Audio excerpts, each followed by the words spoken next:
Okay, we're gonna start today by talking a little bit about Marvel Comics. So, if you don't have a frame of reference there's a good chance you might just want to fast forward to 30 seconds, minute or so. But the reason we're diving into this is because there is a point to this.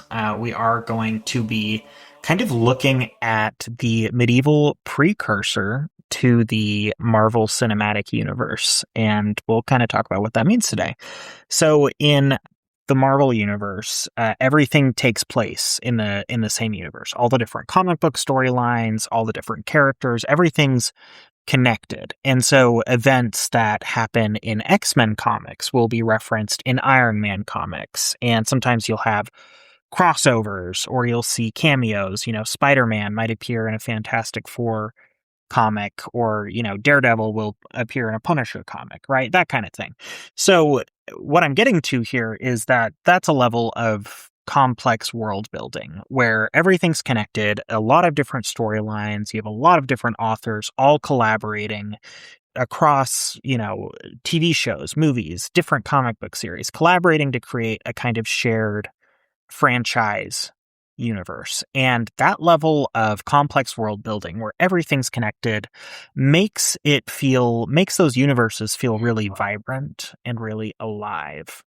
There's always something going on, and everything that happens affects characters across different comic book lines and series. The reason I'm talking about this is because in the last 2 years of researching medieval legends and medieval hero stories, I've started seeing a lot of similarities between these shared comic book universes like Marvel or DC and some of these medieval heroic epics.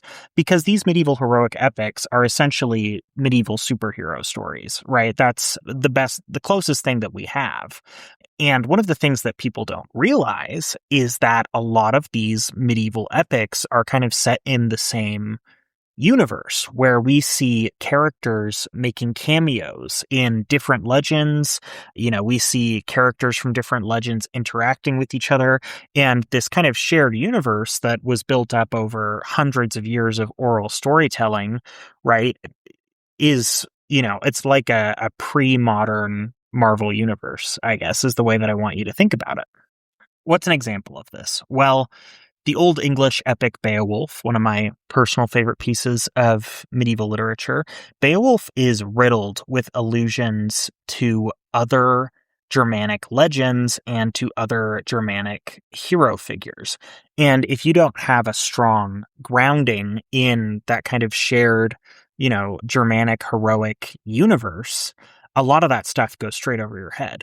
But when I read Beowulf and took the time, the third time that I read it, took the time to really go through and try and understand all of the different cultural, historical, and legendary allusions that that the poem was making, you really start to realize that that poem is situated in a rich cultural context and a rich context of stories as well, where, like I said, characters from different stories are being referenced, and it makes it feel like it's part of this kind of shared, cohesive, legendary universe. Well, what does that tell us? It tells us that medieval people who were listening to these kinds of oral stories had a deep knowledge of of the different legends of their culture, and they had a good understanding of how these legends were connected. It's why we see figures like Sigmund, father of Sigurd, Dragonslayer, appearing in Beowulf. It's why we see people like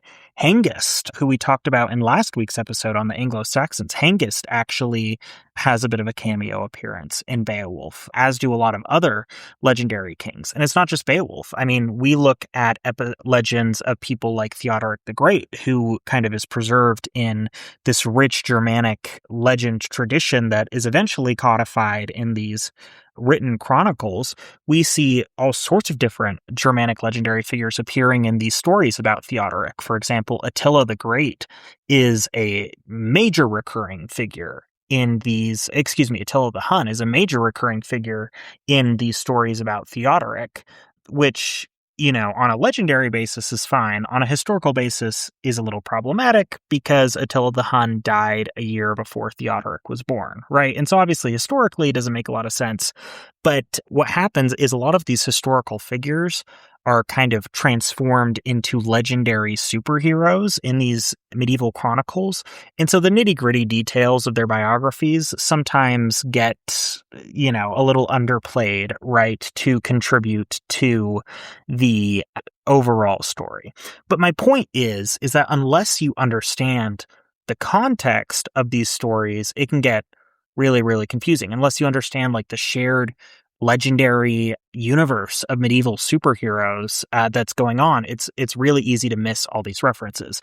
It would be like trying to watch Avengers Endgame without having seen, the first Iron Man movie, right? You just wouldn't understand the backstory, you wouldn't understand the character, you wouldn't understand why all these people are crossing over into this big movie and why it's such a big deal, right? You have to understand the origin stories to kind of get into the more exciting crossover episode kind of things. So what we're covering today is what I call the medieval European heroic age, or if you want to be a little more fun with it, the medieval Marvel Cinematic Universe, the medieval MCU for short, right? My goal today is to provide you an overview of the medieval heroic tradition and also go over which of these medieval heroic legends are based in fact, which ones are based in almost entirely in fiction or in mythology. And then what I also want to focus on is some of the more fun crossover appearances that we see in some of these medieval legends, where we see different characters from, different storylines basically crossing over into each other's stories. And that can actually be really fun and exciting, like seeing Spider-Man make a cameo in the X-Men 97 series, right? One thing to keep in mind, most of these stories began as oral traditions. This Western Europe, the Germanic tribes, the Celtic tribes, they have these rich oral storytelling traditions. And so these stories would be told, repeated, and retold orally for centuries before they were ever written down. Right. And so a lot of the figures that we're covering in these episodes, these are people that are living in the 4th and the 5th centuries, people like Theodoric the Great or Attila the Hun, people that are living in the 4th and 5th centuries. But a lot of these legends are first being written down in, say, the 12th or 13th centuries. And so there's a lot of change that happens in that time. I mean, that's 800 years of oral storytelling before someone first codifies it by writing it down. And if something's not written down, that means it can change. And when people tell stories, they retell stories, they tell them a little different. It's just something that we do as people. It's how our memories work. Every time that we remember something, we change it a little bit. That's one of the most interesting things about human memory. And so even though these oral medieval storytellers could train their whole lives to memorize like a host of stories where they could get employed by these rich nobles to be professional storytellers, even though they would spend their whole life doing that and trying to get these stories right and memorizing these stories, there is just a level of inevitable change, a level of inevitable flexibility that happens in these stories. And that's why we see some things develop that, almost certainly didn't happen in the historical record that are recorded in these oral legends, right? There is an opportunity for change in an oral storytelling culture that there isn't really so much of an opportunity for in a literate culture that writes everything down. That can be hard for us to understand. I mean, we live in a 21st century world where everything is being recorded, right? And so to us, things in our cultural memory are a little more fixed than they would be if we lived in a pre-literate culture. If we lived in a culture without writing, without cameras, without social media and mass surveillance technology, just think about how different it would be to live in a world where the only thing that can be relied upon for factual evidence is the human memory, the imperfect, eminently flexible human memory.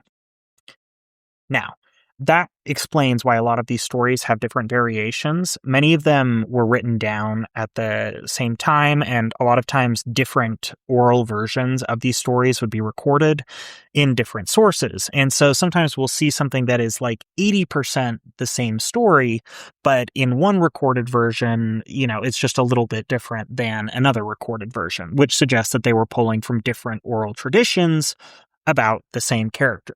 So even though the characters do tend to remain the same and a lot of the main story elements do stay pretty consistent across the various oral traditions and across the various stories that are being recorded and written down, there is still a degree of flexibility. So throughout this episode, as we kind of talk about some of these legends, you will notice that I'll say, well, in this version of the story, this happened, but that didn't happen in this other version of the story.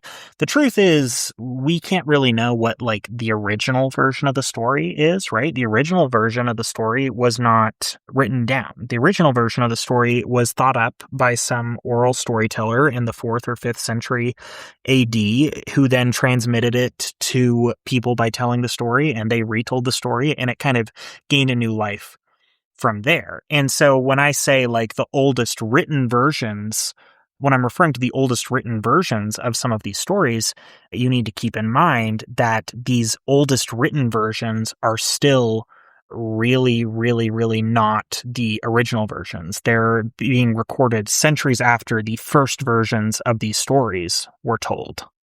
Before we dive into the stories that we're going to go over today, we're going to do a little bit of historiography. We haven't really done this so far in the podcast. So if you're not familiar, let me introduce the concept of historiography to you. Historiography is sometimes referred to as the study of history. And what that means is that historiography is the study of historical research and debate. And it's the study of how we come to think about history in different ways. And so people who are really into historiography get really into knowing the names of professors who advanced important historic theories for historical analysis. There's people get into historiographical debates where they're like, well, is the feminist analysis of this event better than the Marxist analysis of this event, right? I mean, people have been thinking about these events for thousands of years, and they can get pretty meta about it. And so historiography is it's the philosophy of history. It's the thinking about the way that we think about history.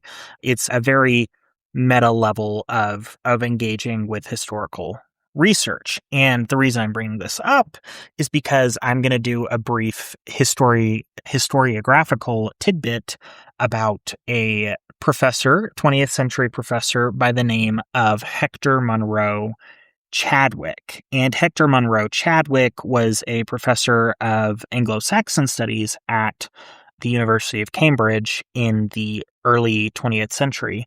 And the reason we're talking about him today is because he wrote this book in 1912 called The Heroic Age. And it's this book and it's Chadwick's theories in this book that are kind of the basis for how I want to frame this episode. So Chadwick's book, written in 1912, like I said, is a comparative analysis. And what Chadwick does is he compares the heroic traditions of ancient Greek and ancient Roman society with the heroic traditions of medieval Celtic and Germanic societies. And Chadwick's conclusion is that, throughout time, different cultures developed their own heroic ages, basically periods of like legendary history where great deeds are done by great men, usually, military deeds or deeds of extraordinary wit performed by these semi-divine heroes who are basically like the earliest versions of our superheroes, right? What is Achilles if not one of the oldest comic book superheroes out there, right?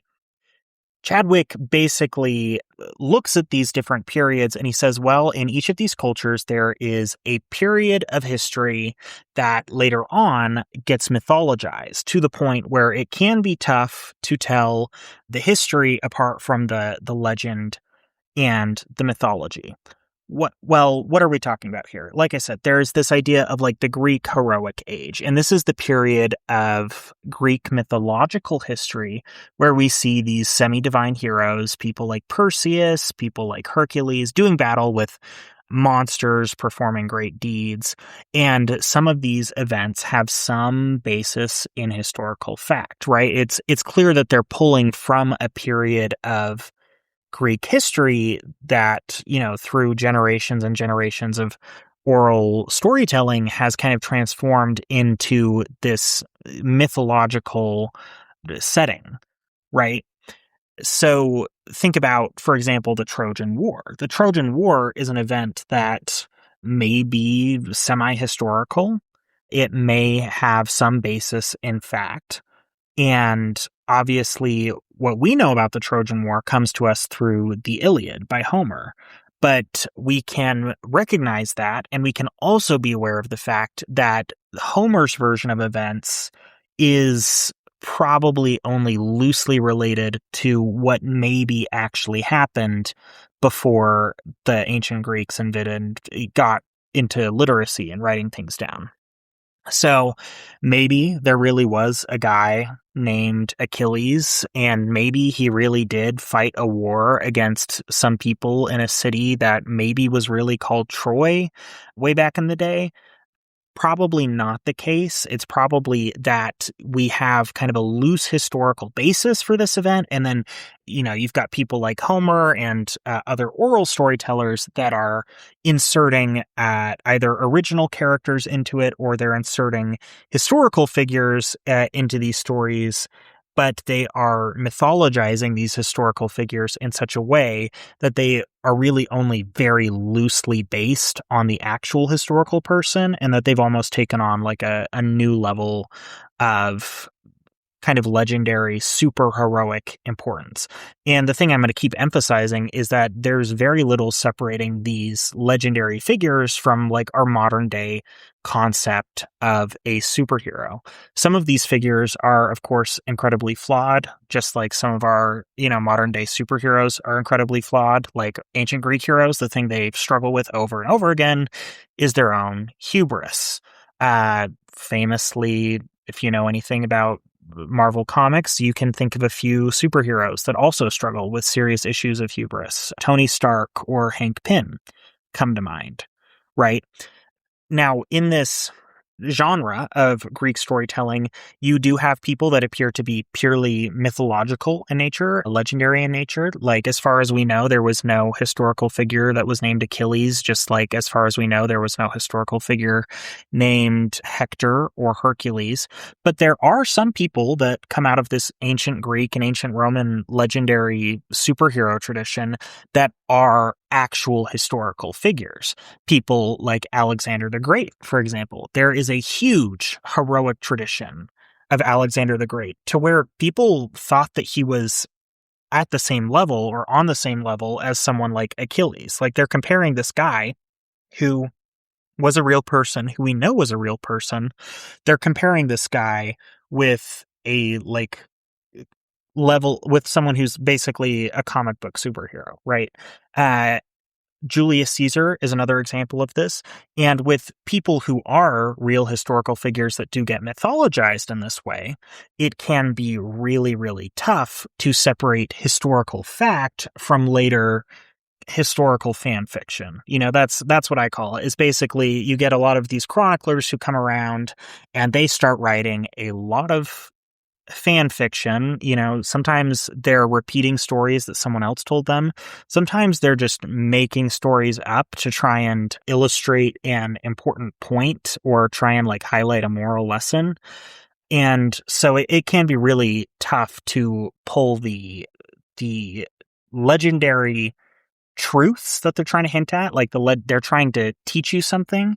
It's tough to separate that from the actual historical facts sometimes, and that's why historians who study the ancient medieval world, especially when they're going after periods of history that have been really heavily mythologized through centuries of oral storytelling, it can be really tough for those historians to figure out, all right, this is maybe what actually happened versus this is what people said what happened. Now, both of those are important. History is not just what actually happened. History is also about what people think happened.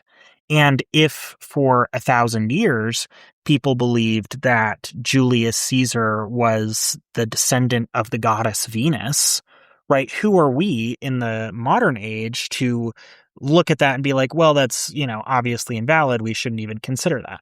We have to consider it on some level because we have to, in order to really get into these people's heads, we have to understand why they believed the things that they believed. And so if you knew about a historical figure who did things that seemed superhuman to you, Alexander the Great conquered quite a bit of the known world at the time, that seems like a genuine superhuman feat. And so it's a very short logical leap for you as an ancient person to say, well, maybe there is something a little bit superhuman about this Alexander the Great guy or this Julius Caesar guy.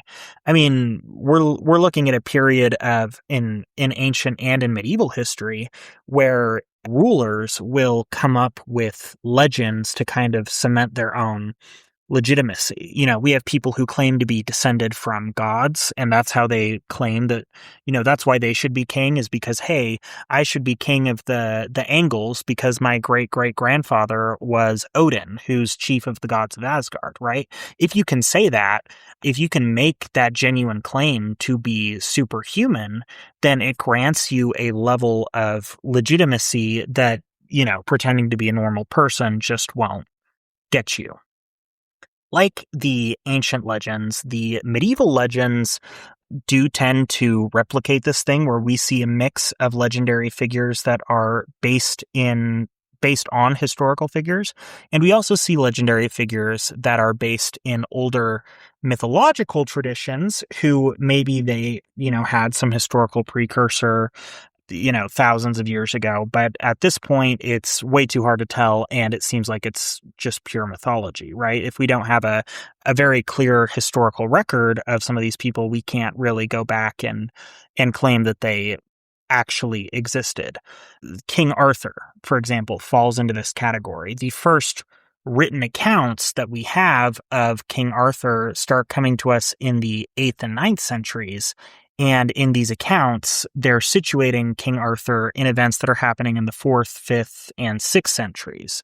The problem is that when we go look at accounts that are actually written in the 4th, 5th, and 6th centuries, there's no King Arthur, right? And so that means that later on, people are kind of inserting this Arthur figure. They are kind of papering him onto or pasting him into events that actually happened.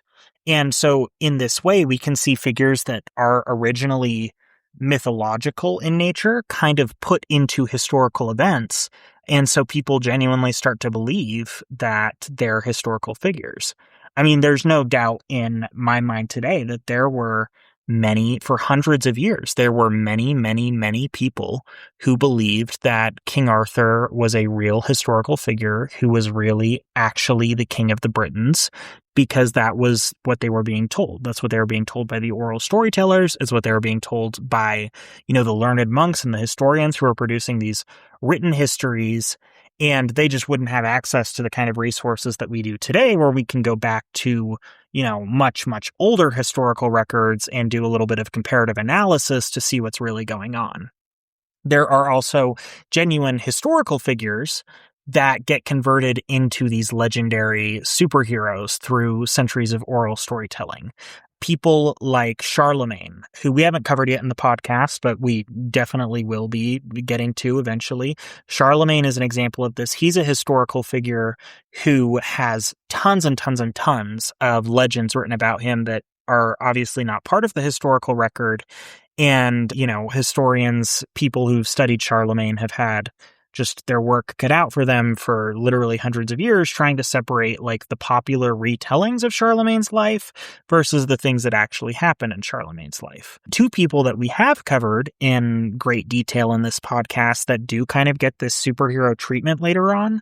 Theodoric the Great, our founder of medieval Italy, he appears in a lot of Germanic legends, not just in, Italy and Germany, but also in places like Anglo-Saxon England and Scandinavia, which just goes to show you how popular he was as kind of a superhero figure, right? He was known throughout medieval Europe, and we see people making references to Theodoric on Norse runestones, as well as in, lower German chronicles from like the 12th and 13th century.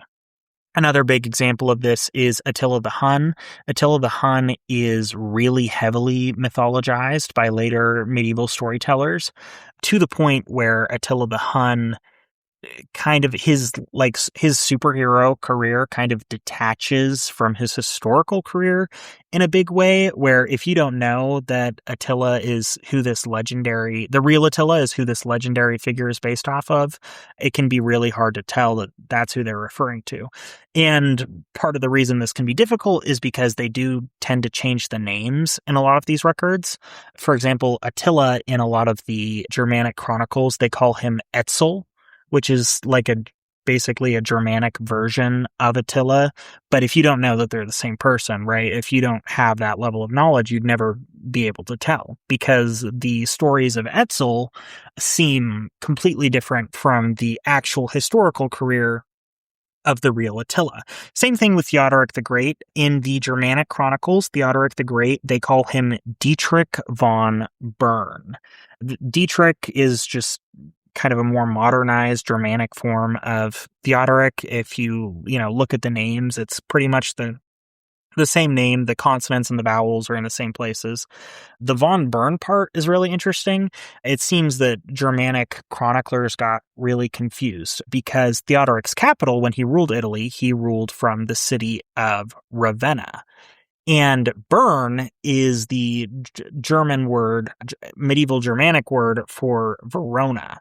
And so it seems that somewhere along this, long storytelling tradition, people got confused, and they were like, well, it's not Dietrich von Ravenna, it's Dietrich von Verona. Of course, modern day people, we know that that's not true. But medieval people, they probably would have taken it for granted that, of course, Theodoric ruled from Verona. It's in his name. Everyone calls him Dietrich von Verona, right? These historical figures are eventually recorded as performing these superhuman feats of courage, of strength, and wit. And if you aren't really sure what I mean when I say superhuman, for example, there's one medieval story that has Theodoric the Great learning how to breathe fire. Like these people are literally getting superpowers in these medieval stories, which is why I compare them to comic book heroes. It's not like they're telling stories where it's like, well, this was a historical person who did this cool historical thing that your normal human could do. When they're telling these stories, they're like, yeah, this guy, he had superpowers, he was super cool, everybody loved him, he did these great things that no one else could do. I mean, the only people that could really stand up to him were divine figures. He did battle with angels, devils, trolls, giants. You really see people kind of situating these historical figures in real fantasy worlds where things like superpowers are real and where you're doing battle all the time with legendary monsters, giants, and elves. In the later medieval period, the process of medieval heroic storytelling was complicated as we start to see a lot of what I basically refer to as fan fiction authors getting into the game. And what do I mean by this? We basically see these medieval authors who would invent their own characters. They would invent their own superheroes. And then they would go and insert their original characters, their OCs, for anyone of AO3 lingo, right? They're inserting their OCs in these other legends. It may surprise you to learn that two of the most famous of King Arthur's Knights of the Round Table were essentially the creation of like 12th and 13th century French Arthurian fan fiction writers. And I'm referring here to the knights Percival and Galahad. Neither Percival nor Galahad appear in any of the early Celtic records or heroic poems about Arthur, which is where we get a lot of the names of Arthur's knights. It's where we get, the earliest versions of people like Lancelot and Gawain or Gawain appearing in these legends and these ancient Welsh poems.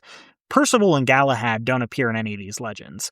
As far as we can tell, they were made up by these French authors in the 12th and 13th centuries who then inserted them into the already existing Arthurian canon and essentially got their made up original fan fiction characters kind of canonized as these semi-historical legendary figures.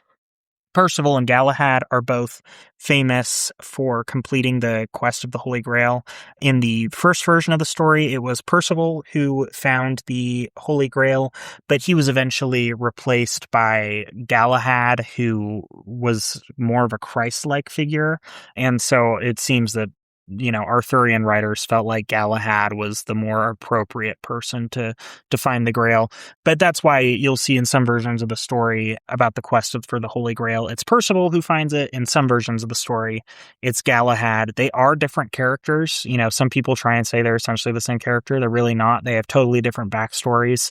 We're not going to get into those right now. We're going to talk, much more about Percival and Galahad in the future when we're covering 12th and 13th century medieval literature. For today, I'm trying to keep the focus on like these early medieval oral storytelling traditions, and we do have to rely on written records that were recorded much later, but it's clear that people are telling stories or have been telling essentially the same stories since the 4th and 5th centuries AD. That's how people like Theodoric the Great, who is essentially a 5th century historical figure, that's how his memory is effectively preserved for, hundreds and hundreds of years before they finally write anything down. Fan fiction, like I said, we've kind of been touching on this. Fan fiction is a big medieval hobby. It's one of the oldest literary genres. And so that can make this process of trying to figure out, okay, I'm going through my medieval legends. I'm trying to figure out which characters are based off of real historical figures. I'm trying to figure out which characters are based off of mythological figures. And then further complicating it, you have characters appearing in these legends that are neither historical or mythological, but were just made up by someone who really wanted to get their original character involved in different already existing kind of storylines, right? It would be like if I came up with my own superhero and put him in a Spider-Man comic or a Spider-Man fan fiction. It might seem a little out of place, and if you didn't already have an existing knowledge of, say, the Spider-Man mythos, you might not know that this person that I made up and put in this Spider-Man comic wasn't a previously existing Spider-Man character, right? You have to have a strong grounding in the kind of Spider-Man tradition, or say the medieval heroic tradition, to be able to parse out your historical figures from your mythological figures from your fan fiction OCs. So I'm going to start this episode by listing some of the most famous medieval superheroes. And this is going to give us a little bit of an overview of the medieval heroic tradition. And what I'm going to do is I'm going to sort these medieval superheroes into 3 different categories. Our first category is for people like Attila and Theodoric. These are our historical figures who, through centuries and centuries of oral storytelling, were transformed into semi or outright superhuman figures. Our second category is for our mythological figures that were later kind of placed in a historical context. And so we see these mythological figures effectively becoming historicized to the point where some people genuinely believed that they were real historical figures rather than fictional or mythological ones. Our third category is for the fan fiction OCs, the original characters that don't really have a basis in early or ancient legendary traditions. They're not based off of historical figures. They are the pure invention of whoever came up with them. The inventions of the Stan Lees of the ancient and medieval world. Keep your ears open as I go through this process. You may actually be surprised by how many of these names you recognize as we kind of go over this list of medieval superheroes, because it turns out that these are really enduring stories. They have a lot of relevance for modern audiences, and some of these figures are just as popular today as they were in the medieval era. One thing to keep in mind here. So we're kind of talking about two separate universes for our early medieval European superheroes. There's the Celtic universe and the Germanic universe. Think about it as like the difference between the Marvel universe and the DC universe. There's a lot of overlap in the themes, but they're considered to be like separate franchises, right? You might see crossovers within the Marvel universe. You might see Spider-Man in an Avengers comic. You might see Daredevil in a Punisher comic, but you're not necessarily going to see Superman appearing in a Spider-Man comic because Superman's part of that separate fictional universe. That's kind of how I want you to think about the Celtic universe versus the Germanic universe. What falls into the Celtic universe? Well, anything Arthurian, anything having to do with King Arthur is ultimately based in ancient Welsh, Celtic, poetic traditions.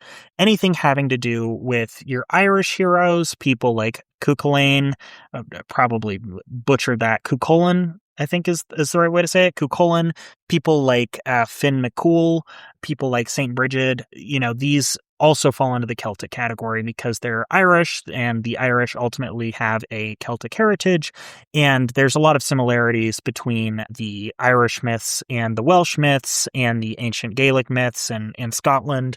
And sometimes you even see characters who cross over from Irish myth into Welsh myth and from Welsh myth into Scottish myth, that kind of thing.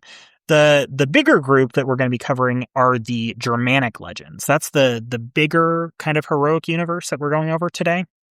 And any legend that comes out of the Frankish or French tradition, anything that comes out of the Norse Scandinavian tradition, anything that comes out of the Germanic tradition, as in, legends from the piece of land we refer to in the modern day as Germany, right? And parts of Austria and northern Italy, where there are German speakers. Anything coming from these cultures falls into the Germanic bucket. And so while we see different Germanic superheroes crossing over into different Germanic storylines, we don't necessarily see Germanic heroes crossing over into Celtic storylines. I could be wrong about this. As far as I know, there isn't an example of like a Celtic Germanic crossover, but I could be wrong. There's obviously a lot of legends out there. And if you know of a, Celtic Germanic crossover, hit me up in the comments because I would love to learn about it and maybe even cover it in a future episode. Anyways, we're going to start with our first category, and this is the category for historical figures that over centuries of oral storytelling were kind of transformed into these mythical, legendary superheroes. Best example, most well-known example in this category is Charlemagne. Again, we haven't covered Charlemagne in the main podcast yet. We will eventually because he's arguably one of, if not the most important Western European medieval historical figure. Charlemagne is the first man to be recognized as the Holy Roman Emperor. He is the first Western emperor in Europe for almost 4 centuries, and he united, what he really did that was really important was that he united most of Western Europe, mainland Western Europe, and most of Central Europe into one cohesive empire. And so Charlemagne is really the first guy since the fall of the Western Roman Empire to build anything like a Roman state in Western Europe. Today, we're focusing on the legendary deeds of Charlemagne. We're not really talking about the historical Charlemagne. We're going to get to him later. Let's talk about some of the kind of superhero activity that Charlemagne is recorded as having participated in. We've got stories of Charlemagne performing miracles. This is a pretty common trope because there is a tradition in France where Charlemagne is regarded as something of a saint. I don't believe that he has ever officially been recognized by the papacy as a formal saint. He's kind of more of a folk saint, which means people venerate him as a saint, but he hasn't received official approval from the papacy to be regarded as a saint.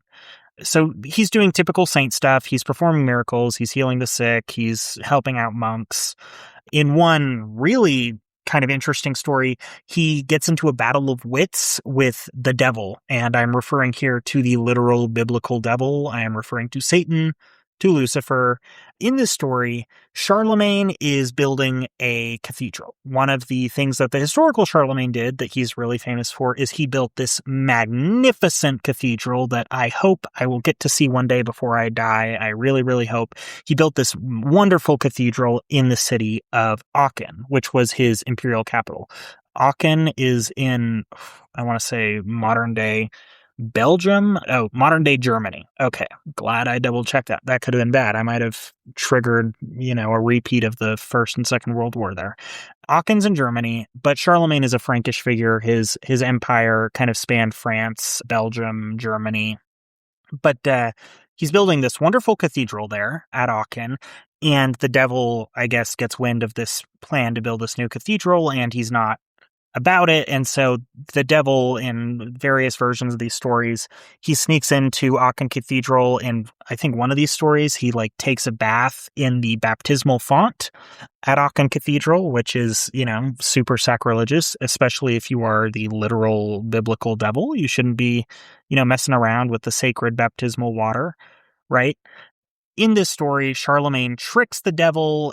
There's some various ways that he does this across the different traditions. Long story short, he tricks the devil and he kicks the devil out of Aachen. And so in this way, we see Charlemagne, who is a historical figure, kind of given superhuman abilities. He's engaging with supernatural forces like angels and devils. He's, less of a military superhero and more of a Christian superhero. More his feats are kind of more saintly.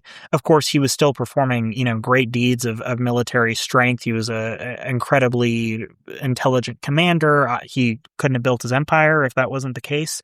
But in these kind of superhero traditions where we see these legends being reported mainly by a guy by the name of Notker the Stammerer, he's recording basically oral traditions, oral stories about Charlemagne that probably started when Charlemagne was still alive and kind of just grew and grew and grew until they spiraled to the point where they had at best a tenuous relationship with the truth. We've already talked about Theodoric the Great, or Dietrich von Bern. Theodoric the Great is recorded as performing a lot of straight up superhuman feats. He's doing stuff that would not be out of place in a X-Men comic. In one of these stories, he learns how to breathe fire. In another story, he is said to be strong enough that he cut his enemies clean in half, from their head to their crotch, split him straight in half with his sword. He's actually said in one of these stories to have cut Odoker, who we've, covered earlier. He's said to have cut Odoker straight in half. Obviously, probably not true. Very, very hard to cut a person in half with the stroke of your sword, no matter how good your sword is. This Dietrich von Bern character makes a lot of crossover appearances in other people's legends, and he also has other legendary figures appearing in his legends. We've already talked about Attila, who plays a really big role in the kind of Dietrich von Bern cycle. In the legendary cycle, Dietrich von Bern is considered to have been a guest of Attila's. In this story, he's exiled from his homeland, and he's forced to go live at Attila the Hun's court. Like I said earlier, problem is the real Attila the Hun died before the real Theodoric the Great was ever born. But somewhere along the way, some, medieval oral storyteller decided to fudge the facts to make it a more interesting story, because who doesn't love a crossover episode, right? And Attila the Hun has his own legendary kind of superhero career in these Germanic legends. There's that really long, drawn-out story about whether or not Attila attacked the Western Roman Empire because he felt like his wedding offer had been spurned to the emperor's sister. And that's one of those things where modern day historians look at that and we're like, yeah, maybe this is true and maybe it's just pure legend and somebody made it up and we can't really tell. Sometimes it can be really hard, and there's a lot of debate over whether this one particular story of Attila the Hun is true or if it's something that people made up much later to make the story more interesting. Theodoric's legend was one of the most popular legends across the Germanic world. And what I mean by that is that we see him popping up in accounts all over Europe. And this is a guy who ruled Italy, right? And you would think that living in a world without modern communication systems, that information wouldn't really spread throughout Europe. Like, surely, a Viking living 400 years after Theodoric the Great died wouldn't know who Theodoric the Great was. The guy's from Scandinavia, and he's living 400 years later. But contrary to what you would think, it turns out that Viking has a really good idea of who Theodoric the Great is. He knows about Theodoric's career. Now, whether he knows about Theodoric's kind of superhero career or the historical career, he probably knows about the superhero career. He doesn't really know Theodoric as a historical figure as much as he knows Theodoric, the legendary king, the great warrior, the great Gothic warrior king who made Rome tremble. That's the version of Theodoric that gets preserved. But we see Theodoric popping up in Anglo-Saxon poems like Widsith and Beowulf. He's actually referenced a couple of times in Beowulf alongside other historical Germanic kings. And he also pops up in the Norse sagas. And there is maybe a tradition where Theodoric the Great is actually one of the leaders of the Wild Hunt. If you're not familiar with the Wild Hunt, it's a common trope in Germanic mythology where basically this group of like spectral demon hunters races through the sky chasing after their spectral ghost prey. So Theodoric the Great is considered to be one of the potential leaders of this hunt. Other potential leaders of this hunt include figures like Odin, or I want to say there's a German goddess by the name of Perkta or Berkta that's also considered to be one of the leaders of this wild hunt. But the point stands that we see this historical figure who people are like, yeah, Theodoric the Great, that guy is leading a band of spectral hunters in the sky, which just goes to show you, like, how far and wide this legend spread, and also how detached from reality this legend ended up getting. Theodoric also appears on some Scandinavian runestones from the Viking Age, which is really interesting. I think runestones are fascinating, and although I can I know the Latin script of the Anglo-Saxon language pretty well, I don't really know my Norse or my Anglo-Saxon runes. If I ever get into runology, I'd really love to look at some of these runestones because they just look super cool. They look super badass. The biggest group of historical figures that are going to fall into this category of like historical figures that are turned into superheroes in the later accounts, these are our medieval saints. Most of our medieval saints are genuine historical figures. They are people that, as far as we know, actually really existed in real life. However, the stories that kind of grow out of these saints' lives and are about these saints, it can be hard to tell, like, okay, is this something that actually happened, or is this an invention by a later storyteller? Is this storyteller trying to make this story fantastical to make it seem, to kind of highlight the moral of the story? An example of that kind of storytelling, the whole George Washington and the cherry tree thing. There's this story where as a kid, George Washington he cut down a tree and he didn't lie about it. And he was like, well, I can't tell a lie, so I'm going to confess to cutting down this cherry tree that I wasn't supposed to cut down. That never actually happened. There was no cherry tree. The reason someone invented that story is because they wanted to highlight the truth that George Washington was an honest man, and highlighting that truth of George Washington's honesty was more important than telling an actual factual account. And that is kind of a recurring motif in a lot of the stories of these saints. A lot of times we see these storytellers more concerned with highlighting or demonstrating the holiness of these saints to the detriment of the actual facts. You want to make it abundantly clear to your listeners that someone's really holy, you'll have them performing a bunch of crazy miracles that maybe don't exist in the historical record, and you're still preserving them anyways to kind of highlight the deeper moral of the story. The deeper moral of the story is, of course, that the Christian God is the one true all-powerful God, and that his saints perform miracles in his name. And if you have to kind of bend the truth to get to the moral of the story, so be it. You're saving souls. You're convincing people of the infinite love of Christ. That's what you got to do. Examples in this kind of tradition that we've talked about, St. Bridget is a really good example. As far as we can tell, Bridget is a genuine historical figure, and there does seem to be kind of a superhero legendary tradition that grows up about her. We told the story about how she made her cloak magically grow so that an Irish king would give her land for a monastery. We also have St. Patrick. He's another Irish saint, arguably the most famous Irish saint. And there's that story where he's, kicking all the snakes out of Ireland. Historically, we know that there probably were never any snakes in Ireland. There's no evidence that there were any snakes in Ireland. However, that doesn't change the fact that for a long time, people really believed that there were once snakes in Ireland, and that St. Patrick, through the power of God, expelled them from the island because he wanted to make the island holy for God, and snakes are evil, unholy, creepy things. And there's actually, anyone who has seen that one Brennan Lee Mulligan clip from Game Changer will know that there's a theory that St. Patrick kicking out the snakes is supposed to be a metaphor for St. Patrick expelling the pagans from Ireland. And that's that is a really fascinating interpretation of that story. It's one that I find pretty compelling.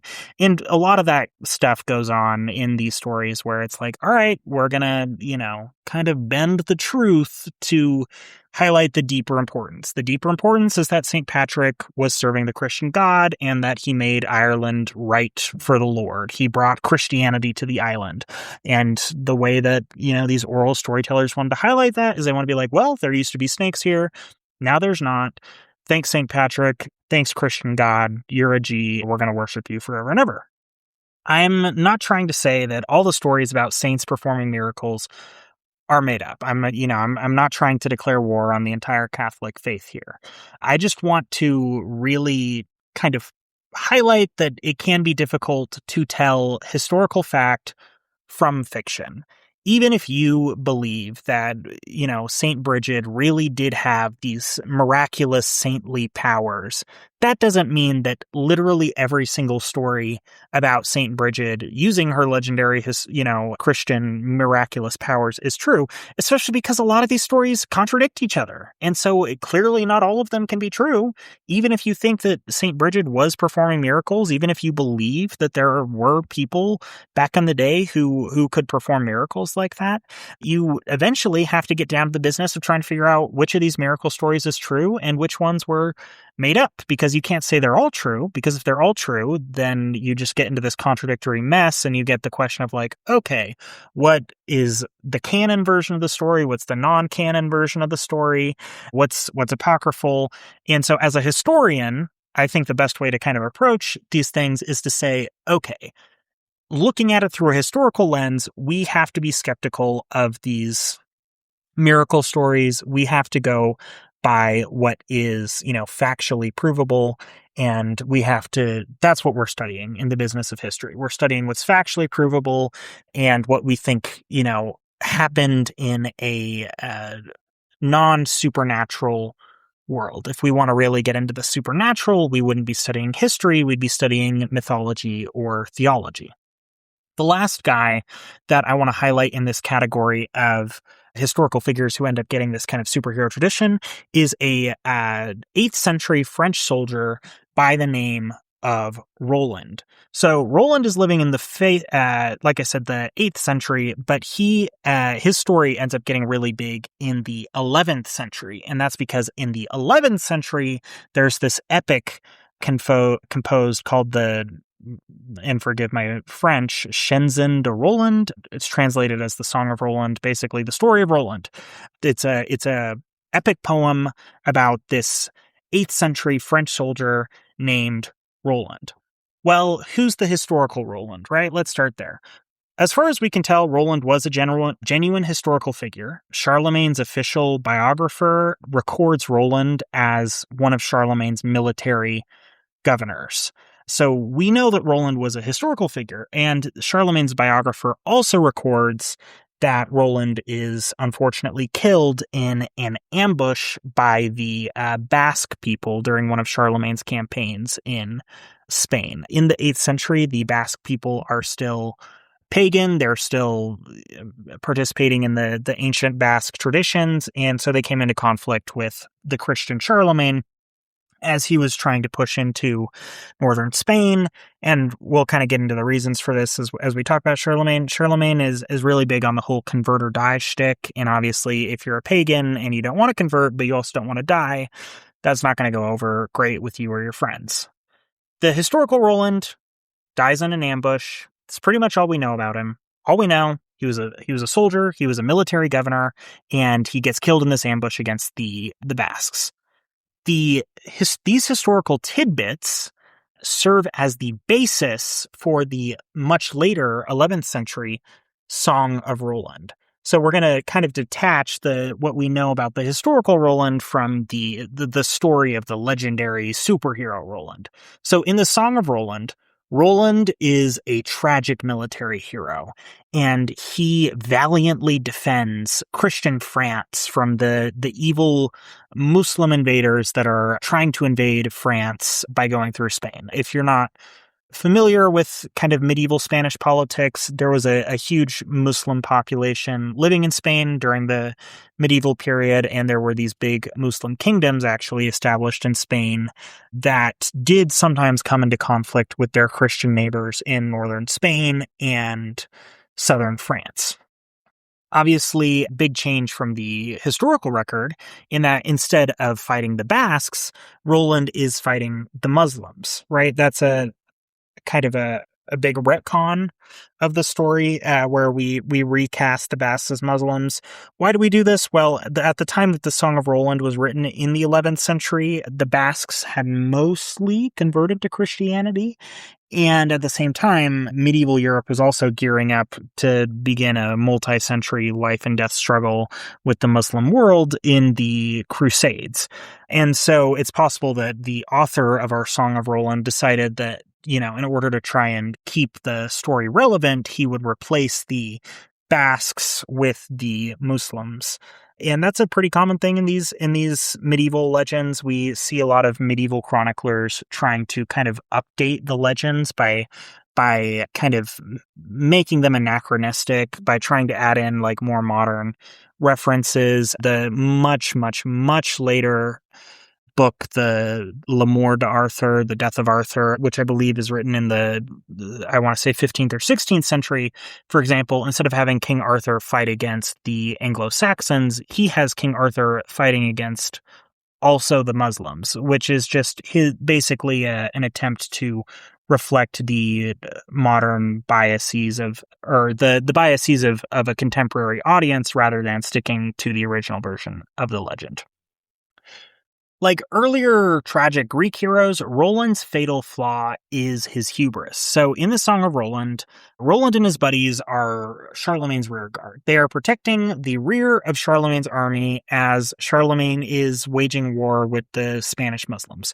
Roland and his men are ambushed by the Muslims, and Roland has a horn, an elephant horn, that he can use to call for help at any time.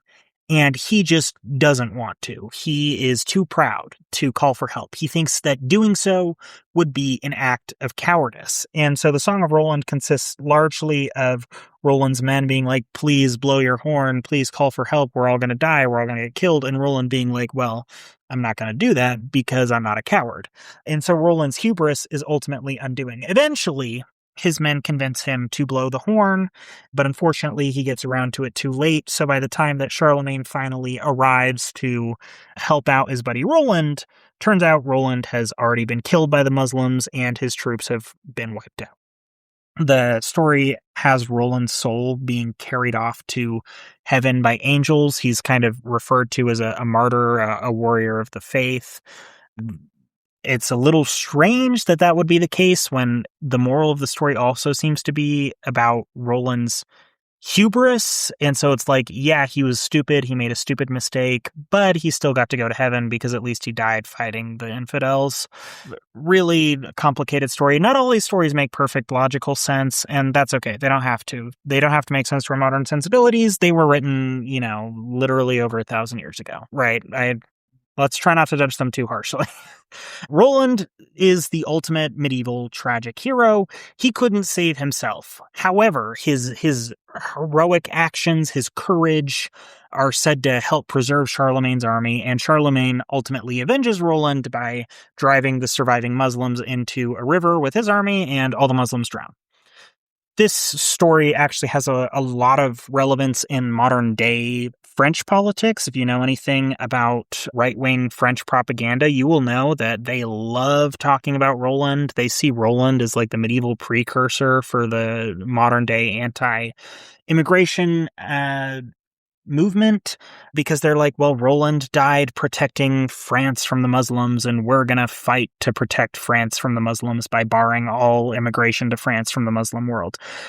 Of course, that kind of right-wing propaganda through line falls apart when you realize that actually Roland, the real Roland, never fought the Muslims. He fought the Basques, and it was the Basques who killed him, not the Muslims. So if these right-wing French propagandists really want to get their facts right, they should be talking way more about Basque immigration and way less about immigration from the Muslim world. But that's besides the point. Right-wing propaganda, unfortunately, does seem to have a rather tenuous relationship with the truth a lot of times, as does a lot of political propaganda, not just right-wing, right? I'm trying to be an equal opportunity hater here.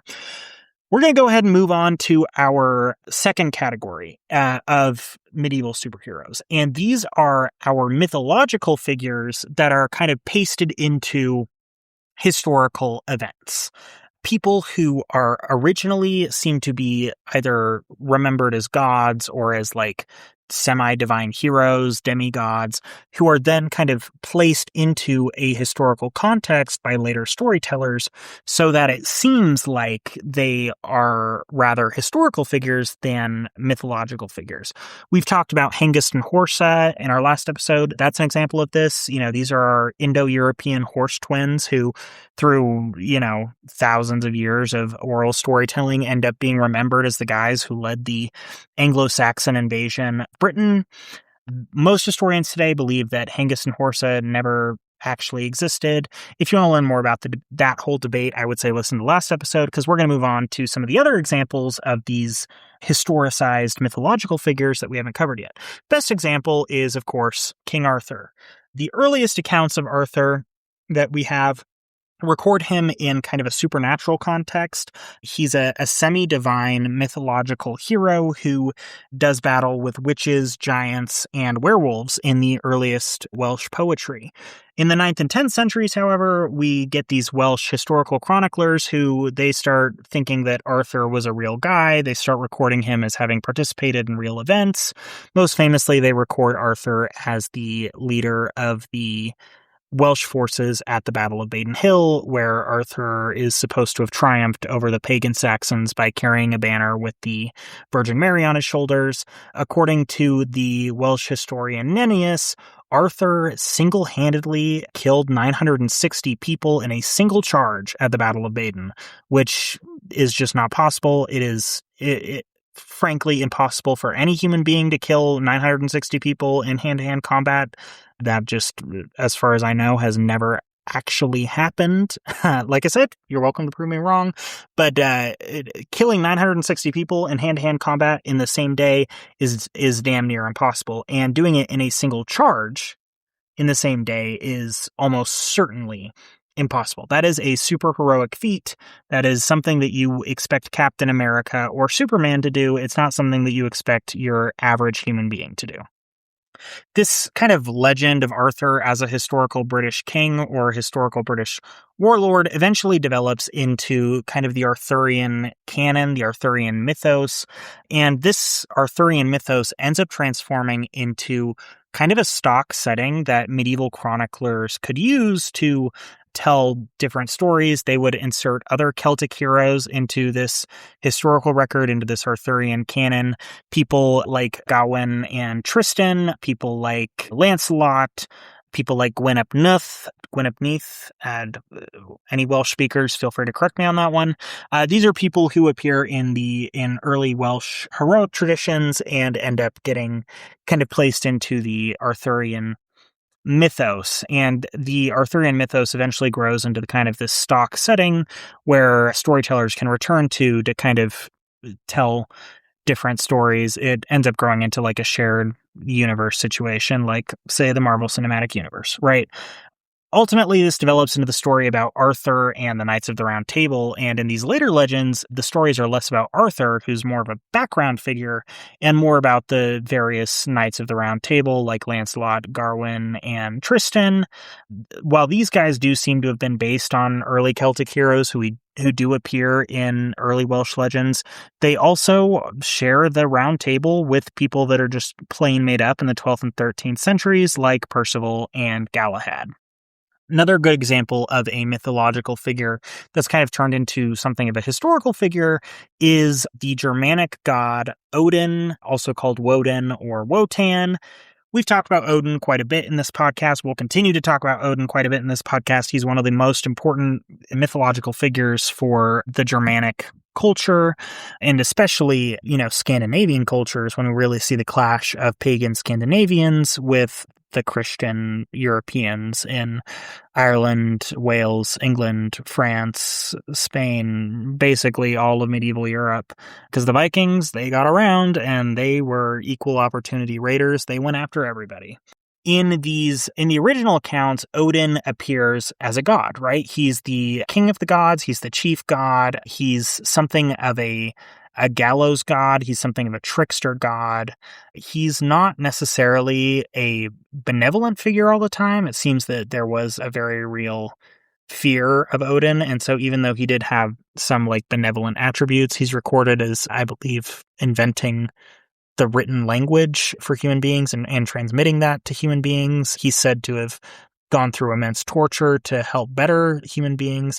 In some stories, he's portrayed as more of like a blood god who loves blood, he loves murder, he loves battle, and it's out of this tradition that explains why people make human sacrifices to him, which is something that we know that they did because it's recorded in the historical record, and it also appears in the archaeological record. We have found bodies of people that appear to have been sacrificed, and the kind of context leads us to believe that they were either sacrificed to Odin or to one of his buddies, divine Asgardian buddies.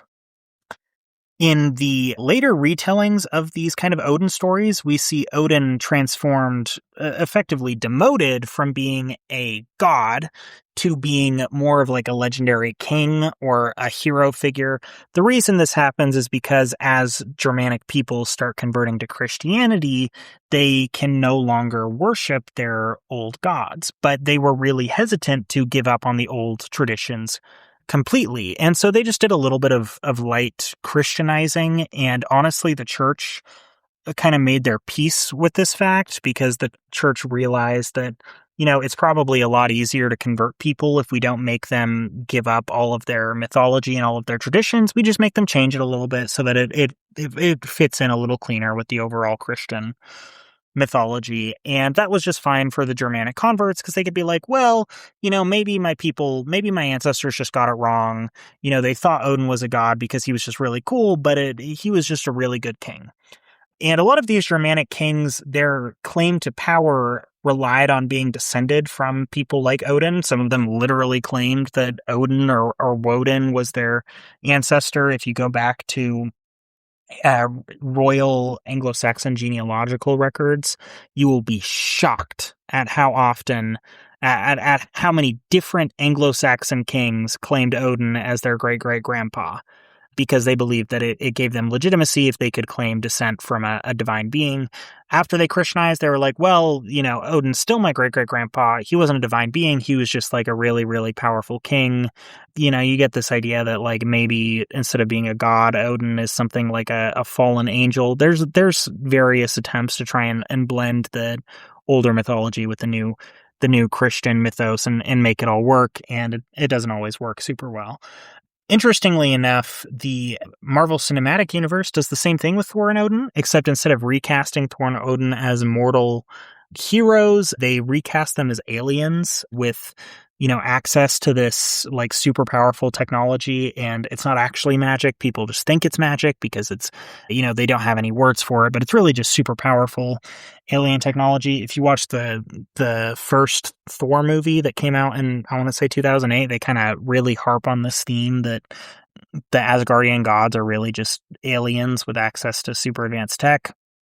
I think it's interesting that, in the medieval world, people kind of blended the two mythologies by recasting their gods as legendary heroes. In the modern world, we're like, well, the only way that it makes sense for these legendary gods to have been real is if instead of being gods, they were super powerful aliens. We're not going to get into the whole ancient aliens of it all. I just think it maybe just goes to show you how much our worldview has changed, that we find the idea of like ancient aliens more plausible than the idea of pagan deities turning out to be veritable, real gods. It shows that we have shifted quite a bit away from the medieval worldview and entered a very modern worldview, and something of a science fiction worldview as well, where we see technology advancing every day. And so this idea of technological advances explaining supernatural forces can seem kind of plausible to modern audiences. I think that's an example of why, for example, the Thor movies work so well in the MCU, specifically the first and third Thor movies. Second one, not as great, but it really touches on kind of an underlying belief in, maybe there's aliens out there, maybe there's highly advanced technology out there that we just don't have access to. The last guy that I'm going to cover in this section of mythological figures that are kind of turned into historical heroes is a guy by the name of Wayland. And unlike the other people that we've covered so far, Wayland isn't a military hero. He is just a really good smith. He's a really good craftsman.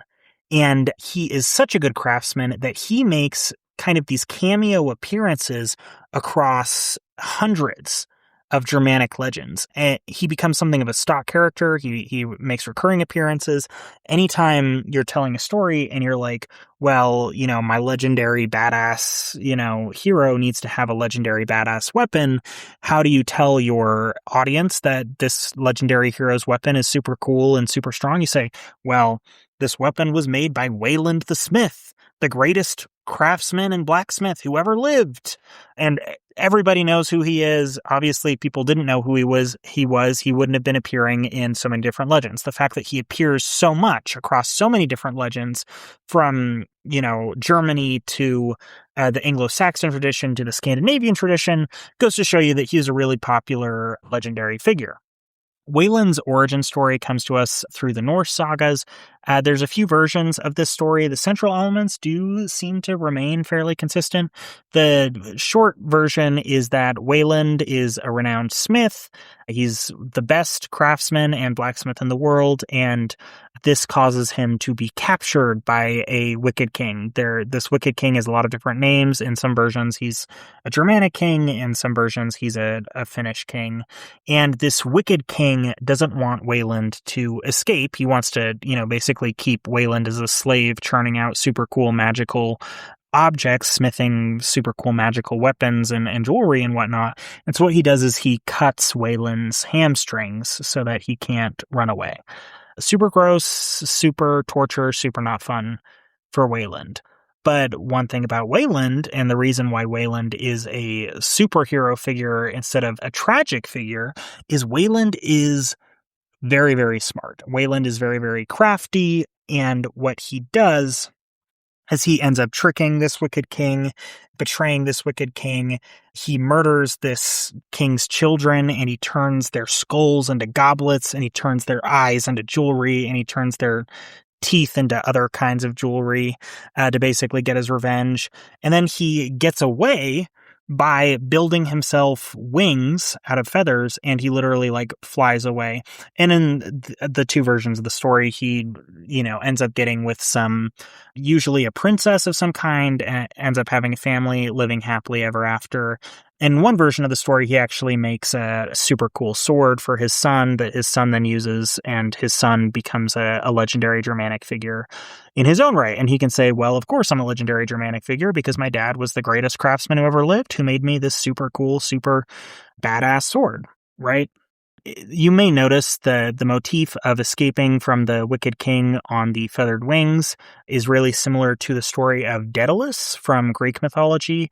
Daedalus was captured by King Minos in the ancient Greek legends, Daedalus and his son Icarus, and so Daedalus builds these feather wings to fly away. Daedalus makes it out. His son Icarus gets really, really hubristic. Common trope for the ancient Greek legends. I mean, they're all about hubris. They're all about pride. And honestly, it's why I'm kind of over ancient Greek legends, is because it's just too much talking about hubris. We got to talk about something else. Icarus gets too full of himself. He flies close to the sun. His wings melt. He falls in the ocean and drowns. Kind of funny that Daedalus taught him how to fly, but not how to swim. But that's beside the point. Unlike Daedalus and Icarus, Wayland gets a happy ending. And Wayland is said to have continued his career as a legendary smith and craftsman, churning out these magical bracelets, these magical swords, these magical necklaces. And like I said, many of these magical items appear throughout the Germanic kind of mythological cycle. Magic rings, in particular, take on a very crucial importance in the Germanic mythological cycle. Rings created by Wayland. There's also a necklace supposedly created by Wayland, the Brosing necklace, that there's a whole host of Germanic stories about this legendary necklace that was maybe stolen from the goddess Frigg, I should say. So Wayland is around. He's churning out great stuff. Wayland also appears in medieval objects. He's depicted on medieval objects, medieval artwork. And I honestly think this is pretty cool because the character of Wayland is a medieval craftsman. What better way to kind of commemorate a medieval craftsman than by depicting him on medieval arts and crafts, right? There's this 8th century box. It's called the Frank's Casket. It's currently held in the British Museum. One of the only actually British items in the British Museum. And most of the stuff they took from other places, but this box is actually an Anglo-Saxon box. I know it's named after the Franks. It's Anglo-Saxon work. This box depicts a lot of various, events in history. It depicts the nativity of Jesus. Right next to the nativity of Jesus is a scene where Wayland is murdering the infant sons of the wicked king who kidnapped him. There is a lot of academic debate over why these two scenes are placed right next to each other. Some historians believe that the designer of this box was trying to make a point about how the pagan ways were violent.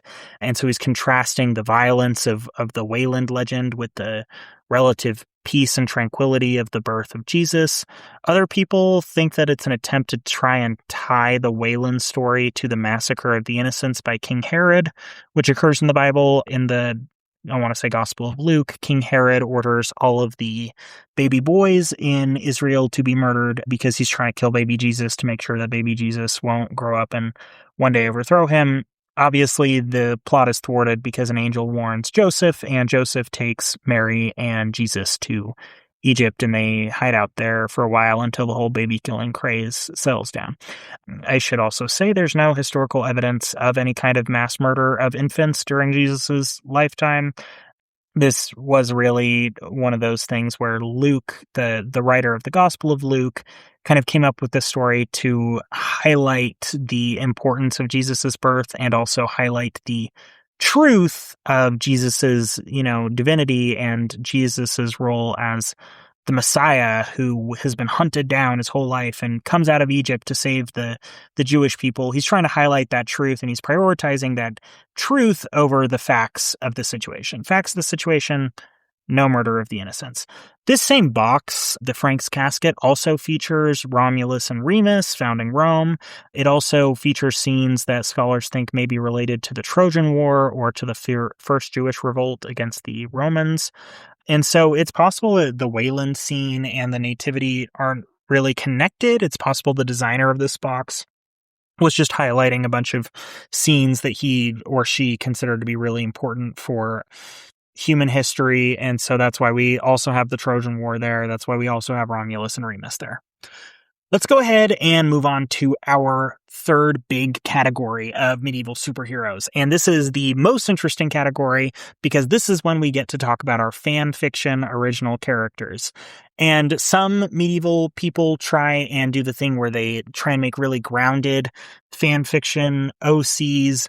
Other medieval storytellers fall into the trap of many a fan fiction writer where they say that their original character is just the best at everything. He or she is just super cool. Everyone loves them. And, oh gosh, they're so cool.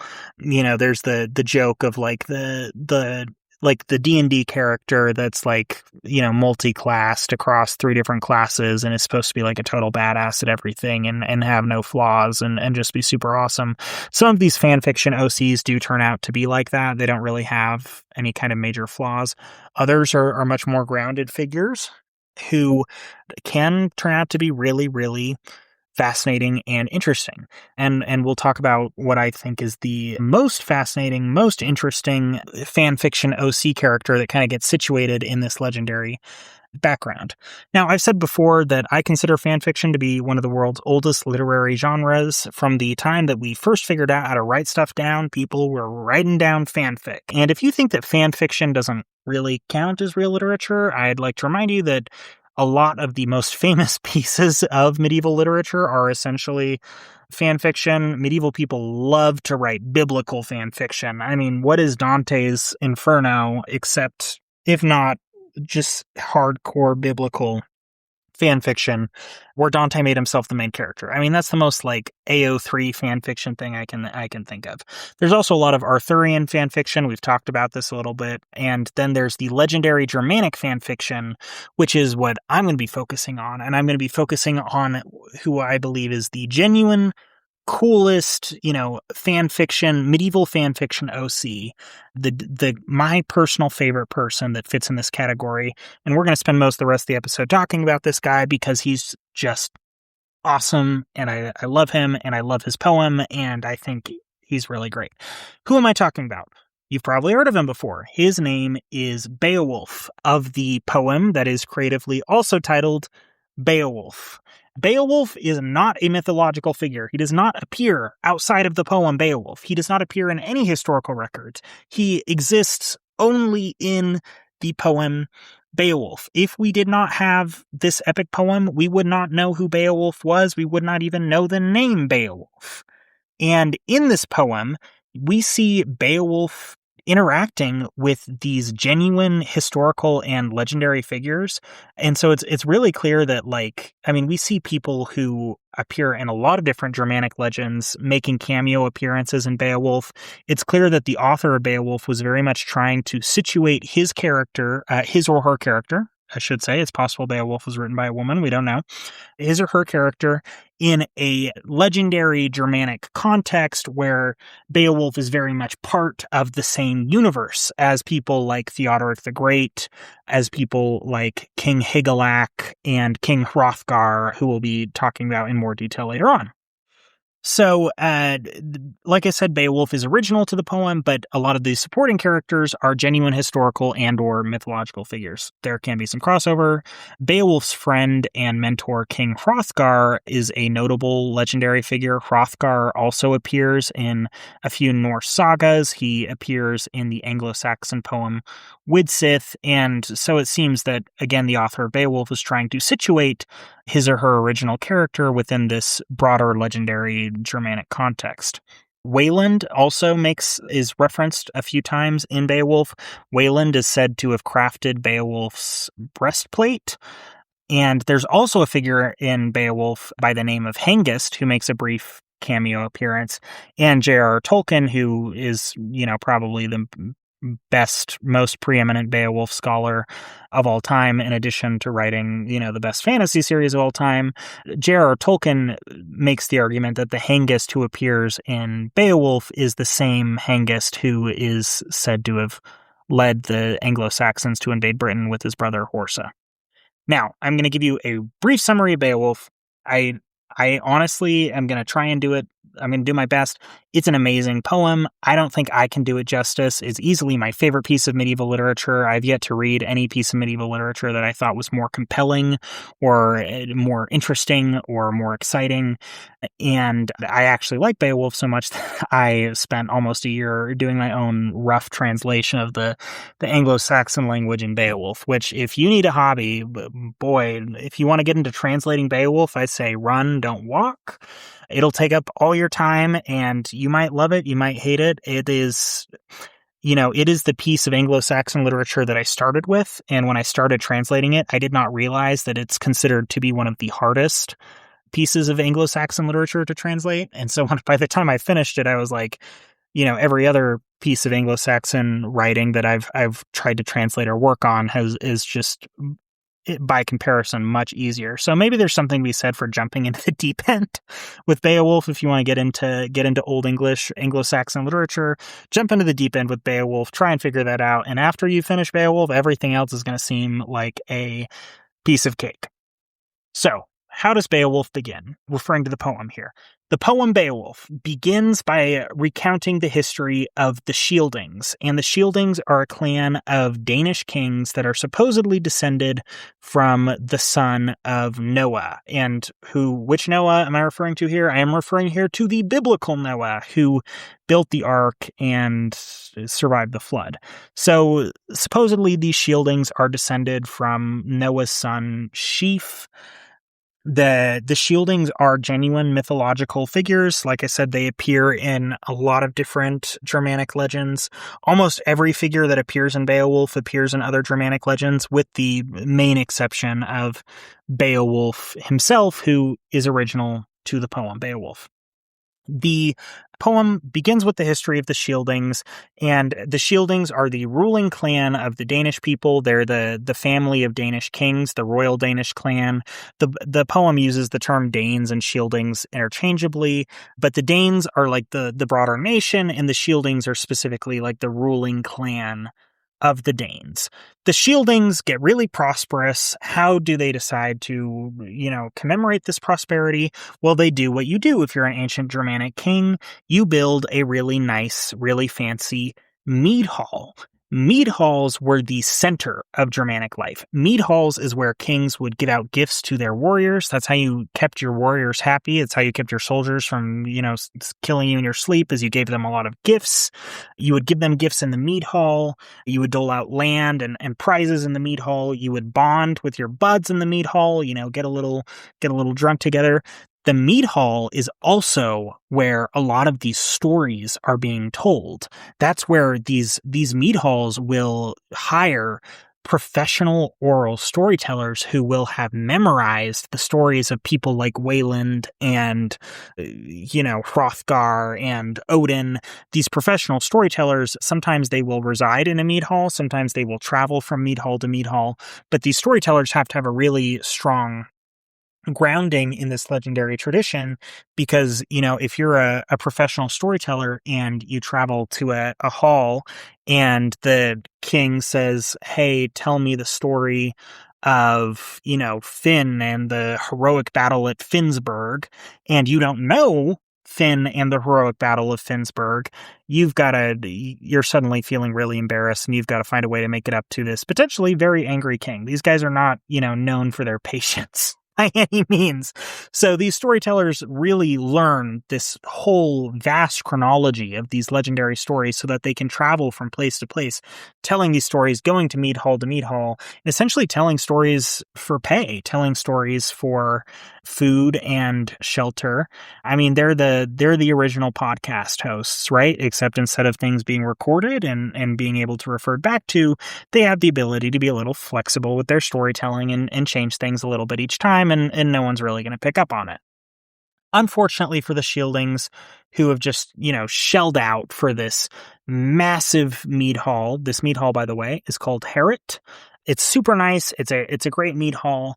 Unfortunately for the Shieldings, there is a monster that lives nearby. This monster is named Grendel, and Grendel is a huge Karen. He's a huge NIMBY. He is not about the mead hall. He thinks it's too noisy, and he also seems to feel a little bit left out. He's like, hey, why wasn't I invited to the mead hall? I could be partying with you guys. And instead of partying with you guys, you're singing your songs and telling your stories all night and keeping me up, and I can't sleep in my swamp. And so Grendel gets so pissed off that one night he breaks into Harrot and he murders a bunch of the people that are sleeping there. It's what you do after you have a big feast is you pull all the benches and tables out and everybody sleeps on the floor until they basically sleep off their alcohol and they can travel home. After one of these big feasts, Grendel breaks in, murders a bunch of people, and so the Shieldings have no choice but to abandon Harrot, because every time they try and go back, Grendel breaks in and murders a bunch of people in the middle of the night. Grendel is a monster. It's not really clear what kind of monster he is. The poem says that he is a descendant of Cain, the biblical Cain, the guy famous for committing the first murder when he murdered his brother. And the poem does compare Grendel to like giants and elves, but the poet doesn't really specify Grendel's exact variety of monster. Most readers tend to imagine that Grendel is some kind of like ogre or giant type, and Grendel does he appears to be super strong, and he also appears to eat human flesh, so you're probably not super far off if you think that he's some kind of ogre or giant, as they are also said to be super strong and also said to eat human flesh. Anyway, King of the Shieldings, the King of the Danes, leader of the Shieldings, is a guy by the name of Hrothgar. Hrothgar's got this super nice hall, but he can't use it. And to make matters worse, Hrothgar is an old man, and his son is not yet old enough to kind of take the throne, take matters into his own hands. And so Hrothgar's kind of in a bad situation. He's trapped, he's dealing with this young son who's not ready to rule, and he can't get into his mead hall. And this whole situation is seeming really bleak for Hrothgar. There's one part of the passage that actually says that things get so bleak for the Shieldings that they start sacrificing to pagan idols to, try and get Grendel out of there. Of course, Beowulf does appear to have been written by a Christian poet, and so the Christian poet is like, well, obviously this doesn't work because everyone knows the pagan idols are fake and pagan gods are just demons and whatnot. Things do start to look up when one day out of the blue, a ship arrives in Denmark. And at first the Danes think this ship is carrying invaders. They think it's carrying people that are there to raid and pillage. But it turns out that the ship, which is full of warriors, turns out that the captain of this ship actually wants to help the Danes, not hurt them. Who's this heroic helping captain? Well, this is a Geatish warrior by the name of Beowulf. Who are the Geats? The Geats are a Germanic tribe living in the south of Sweden. So really just, a short ocean sail away from Denmark. Beowulf turns up, and what we know about Beowulf at this point is that he's a young guy who is very strong. He's very courageous. However, the folks back home in Geatland, that's literally what it's called in the poem, it's called Geatland. The folks back home in Geatland underestimate Beowulf. They think he's kind of a runt. They don't think that he's really living up to his father's example. His father is supposed to be this kind of legendary warrior. And Beowulf is kind of considered to be the black sheep of the family because Beowulf's uncle is the king of the Geats. And so Beowulf's kind of looked at as this like disappointing nephew. And so what does Beowulf do about this? Well, he says, well, obviously I need to prove myself. I need to do a great heroic deed so that the people back home realize that I'm not a wannabe, that I'm the real deal. And so he gets word of this evil monster that's living in Harrot, and that's why he gets his boys together and he sails to Denmark to basically offer his services to King Hrothgar and say, hey, I will kill Grendel for you. I'll get rid of Grendel. I'll reclaim Harrot for you. You can have your hull back. And what do I get out of this? Well, I get the chance to prove myself and become famous. Hrothgar is absolutely enthused. And he tells Beowulf, hey, if you pull this off, I'm going to give you so many rewards. Some readers of the poem do think that Hrothgar at this point doesn't really believe that Beowulf is going to pull it off. I think differently in reading this poem, at least in my reading and my translation of it. It seems that Hrothgar is really just genuinely excited about Beowulf, and he thinks that this young, strapping man is just going to be able to do what he himself can't do because he's too old to do it.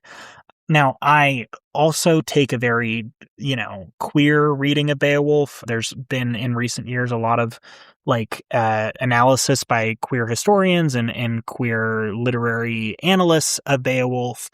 I read Beowulf and I look at the way that Hrothgar is absolutely just totally fawning over Beowulf in by the way, random stranger who just showed up one day. The guy is fawning over him from day one, from the moment they meet. I read that and I'm like, okay, I think Hrothgar's got a little bit of a crush on this strapping young man. Maybe he's an old, in my reading of the story, Hrothgar's an old closeted gay man, and he just meets this young, handsome guy and just is absolutely enthused about his presence. Anyways, they have a big feast in Heorot. Hrothgar throws a big feast to celebrate Beowulf's arrival, and Beowulf and his gang end up spending the night at Heorot after the feast, kind of sleeping until Grendel attacks.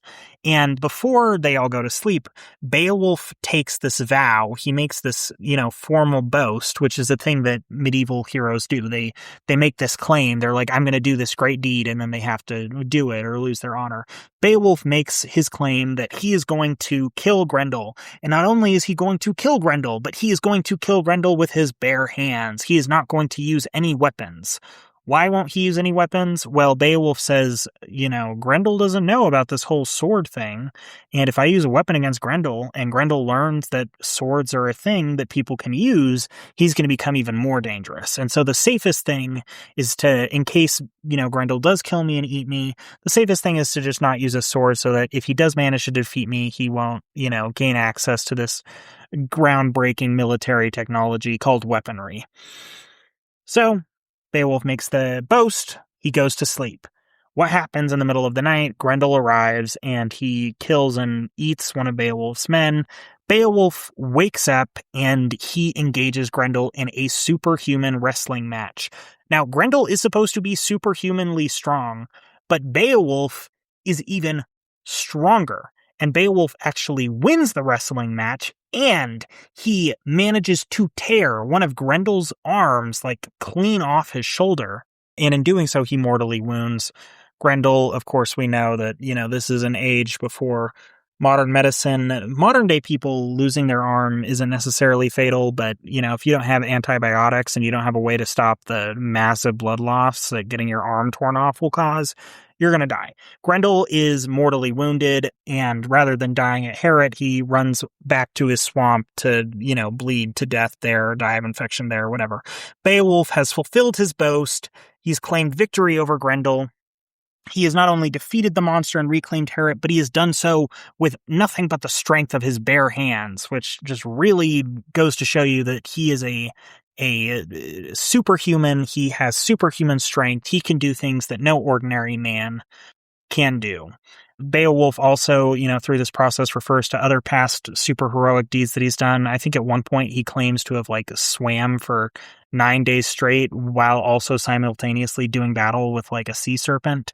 So Beowulf is clearly a superhero figure. He's pulling off stuff that, Wonder Woman and Superman would pull off.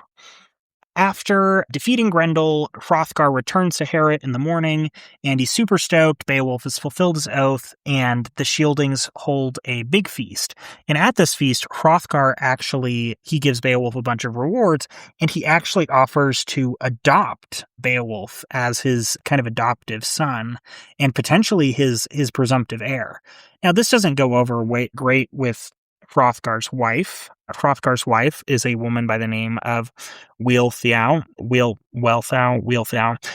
Screwing that up. There's a million different ways to pronounce that. Her name, by the way, when you break it down, means foreign slave. So some historians have looked at her as a figure who is maybe a captive of Hrothgar's, maybe maybe she was, taken captive in war and forcibly married to him, but it's not explicit. Anyways, Hrothgar did not consult his dear wife before offering to adopt Beowulf. Typically, if you're going to adopt a kid, you probably want to check in with your partner, right? I mean, I've never had kids. I don't plan to, but if I was going to adopt a kid, I think I would probably check in with my partner because it's a big family decision. And it's an even bigger family decision because Hrothgar has a biological son. And if he manages to pull off this adoption of Beowulf, it could threaten the ability of his biological son to inherit the throne. And this is a real issue for Wealhtheow, who obviously wants to protect her son and protect her son's inheritance. Fortunately for her and fortunately for her son, Beowulf at this feast swears an oath promising to mentor and support the biological sons of Hrothgar rather than to try and supplant them as Hrothgar's heir. Beowulf is a really honorable figure, and this kind of episode helps demonstrate his honor and demonstrate that he is not a really power-hungry guy. He's just a good guy. He's trying to do the right thing. He's trying to prove himself. He's not trying to steal anybody's inheritance. And that does tend to make Beowulf stand out from a lot of these medieval legendary figures who sometimes pursue power at the cost of their honor. Unfortunately for the Shieldings, it turns out that Grendel wasn't acting alone. He has a mom. His mom, Grendel's mother, just referred to in the poem as the mother, as Grendel's mother, she's never actually given a name, which sucks for her. So we don't know her name. We just call her Grendel's mother. Grendel's mother returns the next night and murders one of Hrothgar's best friends and carries the body off to the swamp. And Hrothgar at this point is just absolutely bereft. He was like, hey, I thought this whole thing was over and now my best friend is dead and that makes me really, really sad. And so he goes to Beowulf and he says, hey, Beowulf, you avenge my best friend? You kill Grendel's mom? And I'm going to give you even more stuff. And Beowulf, who wants to make himself even more famous and win more fame and win more rewards, agrees to go after Grendel's mother. And so he tracks Grendel's mother to the swamp. And in the center of this swamp is a lake that is so polluted, a lake that is so dirty that the surface of the lake is literally on fire. This lake is also said to be infested with snakes, sea serpents, and dragons. Obviously not a great spot for a swim. Beowulf, whenever one to shrink away from a challenge, dives in to the lake. He borrows a sword off of one of Hrothgar's men and dives into the water, going after Grendel's mom. Turns out that Grendel and his mom live in a house at the bottom of the lake. How exactly this whole house in the bottom of a lake situation works is unfortunately not explained in the poem. Beowulf enters the house, runs into Grendel's mom, tries to kill her with his borrowed sword, except it turns out that Beowulf is so strong that he breaks almost every weapon he touches, which is why he prefers to fight hand to hand. He just, is so strong that any weapon he tries to use, he just overdoes it and shatters the blade. And so Beowulf breaks this sword, which kind of sucks because he is borrowing the sword. If you're borrowing stuff, you shouldn't try to break it. And swords are expensive at this time. They are not easy to come by. But Beowulf breaks the sword, and Grendel's mom tries to kill Beowulf with her knife, but Beowulf manages to find another sword that is buried in the lake bed of this lake. He finds a sword. It's a sword. It's supposed to be a giant sword, as in like it was once used by giants. It's referred to as Jotuncraft, which means it was made for or by giants. And so Beowulf is able to use it, and he uses it, and he kills Grendel's mom. And not only does he kill Grendel's mom, he finds the body of Grendel, beheads Grendel, and then surfaces from the lake carrying Grendel's head. Turns out that all of Hrothgar's men had taken off because they assumed that Beowulf had died. But Beowulf's own buddies, they knew better, right? They know Beowulf can hold his own. They know that Beowulf isn't going to let some water witch get to him. And so Beowulf and his buddies carry Grendel's head back to Heorot, and Hrothgar gives Beowulf even more gifts for successfully ridding Heorot of the menace, the monstrous menace from the swamps. Eventually, the time comes for Beowulf to return back to his homeland. He's made his name, he's done his famous deeds, he's done exactly what he set out to do, he's proved himself to be a formidable warrior. And Hrothgar bids Beowulf a tearful farewell. In one of the most moving passages in the poem, Hrothgar kind of meets Beowulf at the docks, and this is where the Beowulf poet reveals the deep, deep feelings that Hrothgar has for Beowulf. And this is, again, from my translation, some people translate it differently to make it a little more platonic. I don't think what's going on here is purely platonic. I think that Hrothgar's got a little bit of a crush. And this is the quote. The poet says, Hrothgar loved Beowulf greatly. Hrothgar could not quiet the beating of his heart, for his soul had fastened to that beloved man, and he longed for Beowulf to stay. And so Beowulf leaves Hrothgar crying at the docks, and it's just, Beowulf seems to be completely oblivious to the fact that this old guy is just absolutely in love with him. It is the most, like, toxic, doomed, yaoi MLM romance thing I've ever read in a medieval poem.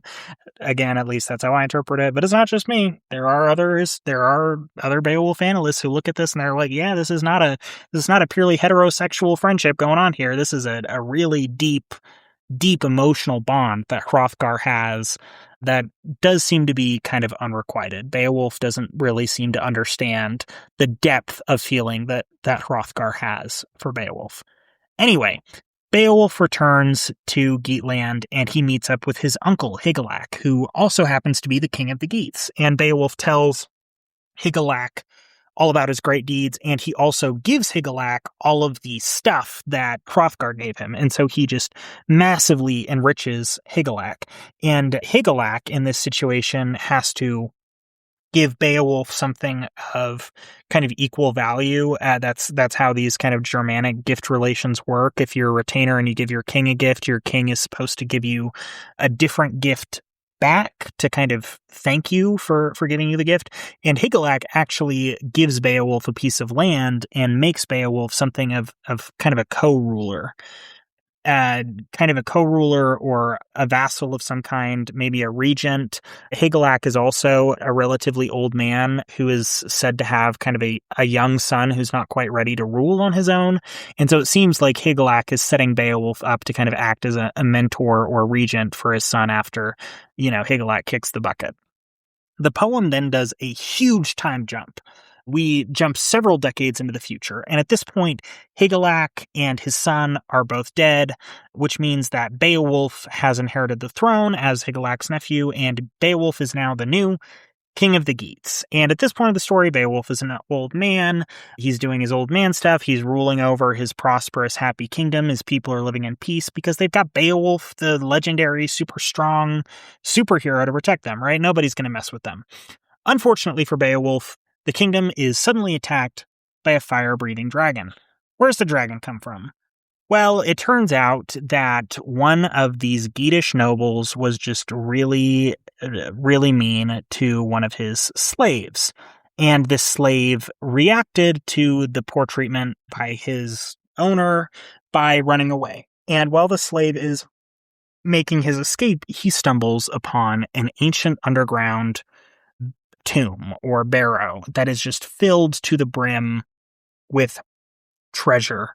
Also happens to be filled with a sleeping dragon, but this escaped slave doesn't seem to notice that. He kind of goes through this secret passageway, steals a bunch of crap, it's said that he steals like a vessel, which is like an urn or a goblet of some kind, and he makes a break for it without waking the dragon up. If this sounds familiar to you, it's probably because it is this scene that served as the basis for the scene in Tolkien's The Hobbit, where Bilbo sneaks into the dragon Smaug's lair and tries to steal a bunch of crap and then sneak out through a secret passage. But Tolkien makes a direct pull from Beowulf for that portion of the story and kind of expands it and makes it his own, which is, if you're a Tolkien fan, I think really cool. Back to Beowulf. The dragon figures out that this slave took his stuff, and the dragon decides that the best way to handle this situation is by flying around and burning everything to the ground. And as the king, it is Beowulf's job to defeat this monster and protect his people. So he gets some of his boys together, he gets his warriors together, and they ride off to the dragon's lair. Unfortunately, Beowulf is a proud man. He believes that he can take the dragon on one-on-one, and he doesn't want to risk the lives of his men in this fight. And so he's like, I'm going to take on the dragon alone. You guys wait here. Whether this is an example of hubris or whether this is an example of Beowulf just not wanting to put other people in danger when he felt like he didn't have to, this is a matter of debate. Problem is, Beowulf is past his prime. He's an old man. And so maybe the young Beowulf could have single-handedly beaten a dragon, but the old Beowulf is really barely holding his own. And so one of Beowulf's soldiers, a guy by the name of Wiglaf, who actually appears to be a distant relative of Beowulf, realizes that Beowulf can't take the dragon on alone. Beowulf is losing the fight. And so Wiglaf tries to rally the rest of Beowulf's men to ride into battle and help their king, but the other soldiers are too cowardly to join the fight. They don't want to. And so Wiglaf proves himself to be the bravest of Beowulf's soldiers when he alone joins the battle with the dragon. He ultimately gives Beowulf the opening he needs to deal the final blow that kills the monster. Unfortunately, Beowulf is mortally wounded by the dragon's poison, and so he's dying. He orders Wiglaf to bring the dragon's treasure out of the lair and bring it to him so that he can lay eyes on it, and this gives Beowulf a measure of peace because he thinks that, he's won all this treasure for his people and that they can use this treasure to provide for themselves long after he dies. This kind of whole episode shows that Beowulf's main priority, on top of winning fame and glory for himself, it's also to protect his people. He's a good example of the archetypal, honorable, medieval, heroic figure, the archetypal, honorable king. He's honorable in the same way that Captain America and Superman are honorable. This is not a morally gray figure. This isn't, Punisher. This isn't Batman as much as this is like a guy who's trying to do the right thing. Beowulf dies. Before he dies, he names Wiglaf as his heir. Obviously, Wiglaf is his last surviving male relative, and so Wiglaf is going to become the next king of the Geats. Supposedly, Beowulf succumbs to the poison. He dies. And Wiglaf arranges for Beowulf to be burned and buried, and Wiglaf actually does this thing where he buries all of the dragon's gold with Beowulf to kind of like demonstrate how profound this loss was. It's probably not the smartest move. It doesn't seem to have been what Beowulf wanted. He really seemed to want Wiglaf to use this treasure to try and provide for his people, but Wiglaf, I guess, feels like that would be wrong to take this gold that was won through the death of his king and try and use it to profit or to protect his people. The poem ends by basically going over how the Geats are going to end up getting all murdered or enslaved because they don't have Beowulf to protect them anymore. The Geats, throughout the years, have made a lot of enemies with neighboring tribes, the Swedes, the Finns. There's even a bit of a conflict with the French that's referred to in the poem. And so the Geats are going to get wiped out. That's how the poem ends, is the poem ends by people wailing and mourning. And they're like, oh, we're all going to die because Beowulf's not here to protect us.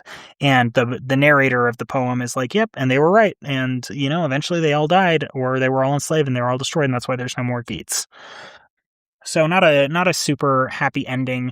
There is some measure of hope to be had that at the end of the poem, the poet acknowledges that, the legendary deeds of Beowulf will ensure that the Geatish people are remembered, even if they, effectively go extinct.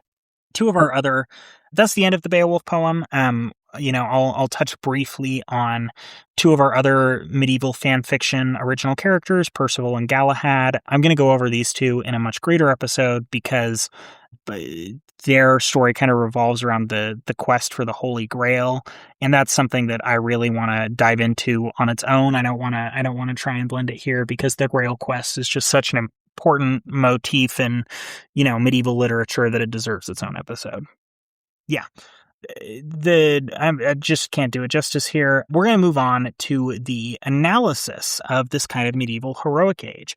So after completing our overview of the three main buckets of medieval heroes, let's talk about it.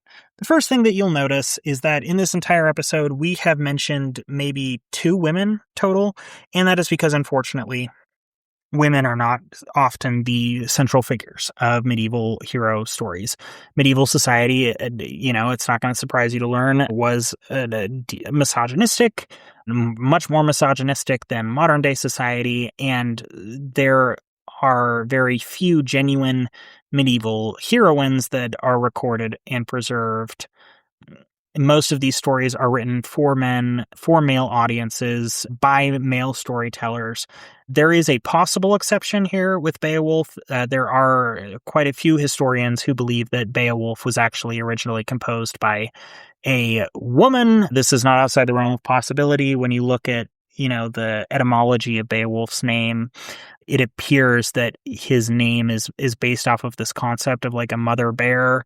And so, these historians extrapolate from this that maybe Beowulf was originally written by a woman, and that Beowulf is, rather than being a purely masculine figure, more of an androgynous figure who, in a lot of ways, demonstrates a lot of feminine virtues like kindness and charity, in addition to masculine virtues like honor and bravery. The few medieval heroines that we really do know about, that really do be preserved, they tend to be Christian saints. They fall into that first category of historical Christian figures who later end getting a mythological legend kind of spun up about them. Saint Bridget is an example of this. There's also Saint Hilda, who is in the Germanic tradition. Saint Hilda is said to have established the abbey at Whitby, which is in northern England, in the year 657 AD.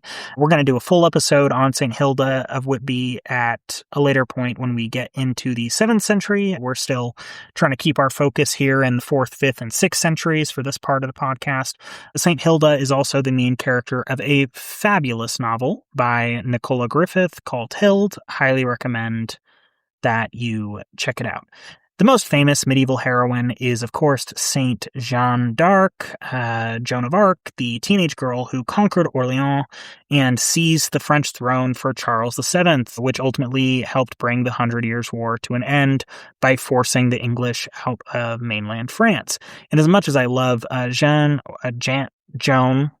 just going to say Joan. I'm going to stop trying to pretend to be French. As much as I love Joan, I know I can't do her justice by trying to squeeze her into this episode, and her legend is really different from the legends that we've covered so far because it is a 15th century legend, while most of the legends that we've covered are in that early medieval period. They're set in that early medieval period of the 4th, 5th, and 6th centuries. The main point that I was hoping to illustrate in this episode is just how connected these 4th, 5th, and 6th century legends are. We see characters making cameo appearances. We see characters doing crossover stories. You really get the sense that there is a vibrant, superhero, almost comic book universe going on that these medieval storytellers are really, really trained in, that they're really familiar with, and that their audiences also are really familiar with because they can refer back to these stock characters that are widely known as they're traveling around, and people will know who it is. You can say Wayland the Smith, and people are going to recognize that name. They're going to have an idea of who Wayland is, and that's going to make it easier for you to tell other parts of your story because you're not going to be bogged down and trying to do all the world building for your story. You can just set your story within that Germanic heroic universe that people are already familiar with, and that's a little easier than having to do a whole world building thing and come up with a whole new mythology. And so medieval people were understood that a lot of these legends were intertwined the same way that modern day comic book fans know that the backstory of Wolverine and the backstory of the Incredible Hulk are intertwined. Fun fact, if you didn't know, Wolverine's first appearance is actually in a Hulk comic. He starts off as a villain for the Hulk before he eventually becomes an X-Man, one of the second generation of X-Men. I got to stop getting bogged down and talking about the X-Men. I love the X-Men, but we're talking about medieval history here. The point is that these figures have overlapping backstories that, when you consider them together, create a very vibrant, a very rich, deeply developed, shared universe of heroic figures and legendary deeds, both in the Germanic tradition and in the Celtic tradition, and these stories are going to be told and retold for hundreds and hundreds and hundreds of years, and eventually, as new heroes emerge, new saints emerge, we see new figures like Joan of Arc getting their own legendary traditions that kind of build on the earlier legendary heroic traditions. Well, that covers what I wanted to go over today with the kind of overview of our early medieval superheroes. Before we wrap up, I wanted to give you a little bit of a preview of what's coming up in the next few weeks. So, our next episode, we're going to be returning to the historical record to discuss what's going on with the Visigoths, who are setting themselves up in Spain, and then the Vandals, who are setting up a kingdom in North Africa. And then we will do a couple episodes on the Byzantine Empire following a young peasant boy by the name of Justinian, who starts to rise through the ranks of the Byzantine military before he finally ascends the Byzantine throne. And it is from this position as the Byzantine emperor or the Eastern Roman emperor that Justinian will come the closest of any person before or since to achieving the great dream of all medieval European emperors. And that dream is the Renovatio Imperii Romanorum, the restoration of the Roman Empire. Justinian gets closer than anybody else to restoring the old Roman Empire, and that's what we're going to be covering over the next few episodes. After we wrap up with the story of Justinian, we will return to China and India, kind of get our Chinese and Indian history through the 5th and 6th centuries so that it's caught up with the main continuity of the show. I also plan to do some episodes on some of the other major medieval civilizations that are running around at this time, specifically Persia, Ethiopia, and I do eventually want to give a little bit of an overview of what's going on with the nomadic steppe cultures during this period of time as well. Finally, this is the last thing that I currently have planned out. We're going to go back to the Middle East in the year 610 AD, where we're going to talk about the story of a 40-year-old Arabian merchant who is going through something of a midlife crisis when he happens to run into the angel Gabriel. And this merchant ultimately proves to be the most influential man in the history of the world. There's a lot of debate. I think he's the most influential man in the history of the world. I think he's arguably more influential than even Jesus of Nazareth was. And this merchant ends up founding a faith. He builds a massive army, and he lays the groundwork for an empire that would become so powerful that it would bring the other great empires of the world, the Persian and Byzantine empires, almost to the point of collapse. You're probably guessing that the guy I'm talking about here is Muhammad. We're going to be talking a little bit about the Prophet Muhammad and the beginning of the Arab expansion throughout the Middle East, throughout North Africa, and into Spain. As always, if you're interested in my bibliography, if you want to look at the sources that I used, the secondary sources that I used, go to the website. It's linked in the show notes. There's a bibliography page. I try to post the bibliographies right after I post each episode. Sometimes I'm a little late to it, but they should all be up there. I'd also love it if you want to leave any feedback about the show so far and what you'd like to see covered in the future. You can do that by contacting me on the website. There's a contact form, or you can just comment on whatever podcasting platform you're using to listen to this. If you are in need of a laugh, you are welcome to check out our TikTok account, where I have been posting some, medieval themed memes, trying to keep it relevant to what we're talking about in the show. Go check it out if you're nerdy enough that you think that might be funny. Thanks a lot. Thanks for listening, and we'll see you next time when we will be getting into the Vandals and the Visigoths.